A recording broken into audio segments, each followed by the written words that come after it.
అసలు ఢిల్లీ వెళ్దామన్నా ఢిల్లీలో అత్యంత కీలకమైన అప్డేట్స్ మదార్ ఎప్పటికప్పుడు అందిస్తారు.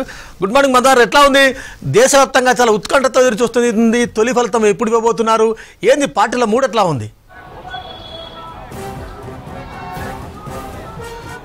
Very good morning Venkat. మరి కాసేపట్లోనే ఫస్ట్ ఫలితానికి సంబంధించి అప్డేట్స్ అనేది కూడా ఇవ్వబోతున్నాము. ఇప్పుడు కౌంటింగ్ ప్రక్రియ ఇప్పుడే ప్రారంభమైంది. ఫస్ట్ పోస్టల్ బ్యాలెట్కి సంబంధించినటువంటి ఓట్ల కౌంటింగ్ ప్రక్రియ ప్రారంభం అవడంతో మరి కాసేపట్లోనే ఫస్ట్ ట్రెండ్ అనేది కూడా బయటకు రాబోతా ఉంది. ఇప్పుడే మనకు అందుతున్నటువంటి సమాచారం మేరకు ఇండియా కూటమి మధ్య టఫ్ ఫైట్ అనేది కూడా నడుస్తూ ఉన్నట్టుగా తెలుస్తూ ఉంది. ఈసారి పోస్టల్ బ్యాలెట్కి సంబంధించిన ఓట్లు చాలా ఎక్కువగా పోల్ అవడంతో కొంత లెక్కింపుకు కొంత సమయం అయితే పట్టేటువంటి అవకాశం ఉంది.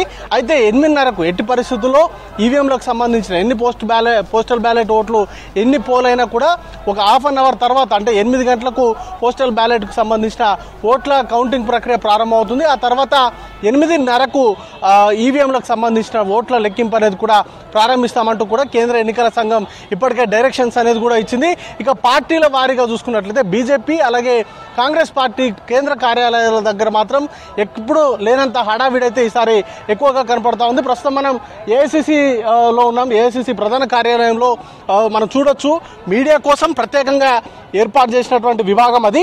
ఇక్కడ ఎప్పటికప్పుడు కౌంటింగ్కు సంబంధించిన ట్రెండ్స్ పరిశీలించేందుకు అవసరమైనటువంటి ఏర్పాట్లు ప్రత్యేకంగా చేశారు. అలాగే కాంగ్రెస్ పార్టీకి సంబంధించిన స్పోక్స్ పర్సన్స్ కూడా ఎప్పటికప్పుడు మీడియాకు అందుబాటులో ఉండబోతున్నారు. వాటికి సంబంధించి కౌంటింగ్కి సంబంధించి వస్తున్నటువంటి ట్రెండ్స్ పైన వారి విశ్లేషణలు అనేది కూడా ఉండబోతున్నాయి. ఇక మరొక వైపు ఏర్పాట్లకు సంబంధించి ప్రత్యేకంగా ఈసారి కాంగ్రెస్ పార్టీకి సంబంధించి గతంలో ఏ కౌంటింగ్ సందర్భంగా ఇంత భారీ స్థాయిలో ఏర్పాట్లను అయితే చేయలేదు. బట్ ఈసారి మాత్రం చాలా ఏర్పాట్లు చేసింది. ఈసారి కాంగ్రెస్ పార్టీ చాలా కాన్ఫిడెన్స్గా ఉంది.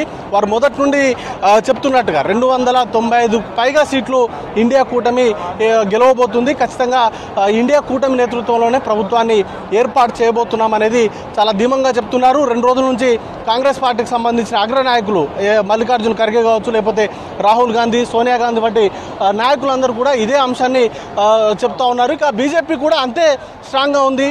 ఖచ్చితంగా గతంలో 2019 ఎన్నికల్లో వారి సొంతంగా సాధించినటువంటి 303 సీట్లను ఈసారి దాటబోతున్నాము, సొంతంగానే బీజేపీ గవర్నమెంట్ ఫామ్ చేస్తుంది అనేటువంటి అంశాన్ని బీజేపీకి సంబంధించినటువంటి నేతలు బలంగా చెప్తున్నారు. ఎగ్జిట్ పోల్స్ కూడా ఆల్మోస్ట్ 370 వరకు ఎన్డీఏకి వస్తాయనేటువంటి అంచనాలు వేసింది. మరి కాసేపట్లోనే ఎగ్జిట్ పోల్ ఫలితాలు ఎగ్జాక్ట్ పోల్గా మారుతాయా లేదా అనే దానిపైన ఒక క్లారిటీ అయితే రాబోతా ఉంది వెంకట్. రైట్.